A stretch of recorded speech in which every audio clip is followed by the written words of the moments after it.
Holy Culture was really kind of birthed out of my own desire to hear more of Christian hip hop back in the 90s, late 80s and 90s, early 2000s. It was kind of hard to get a hold of Christian hip hop unless you went to like a Christian bookstore, right? Wasn't really any places to really to listen to it, to find out about new artists. I had been DJing and producing for a little bit for my brother Muse One from Redeemed Thought.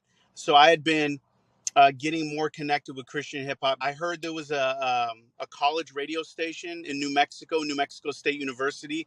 It was a music director, and he invited me up to talk about Christian hip hop. And then he was so intrigued that night when I went to the studio, said, "Hey, would you be willing to host a religious hip hop mix show?" So I was like, "Of course." I had all the equipment, I had a lot of music. I invited a couple buddies up with me, and literally a couple weeks later, we were hosting a show Friday night from like 10 to like 1 in the morning. It's interesting that when we were hosting on Crux FM, they were simultaneously broadcasting on the internet. And I remember people like Phil, I think from Rapzilla, he was listening to it all the way in like Belgium or wherever he was at. I think he was like 12 or 13 years old.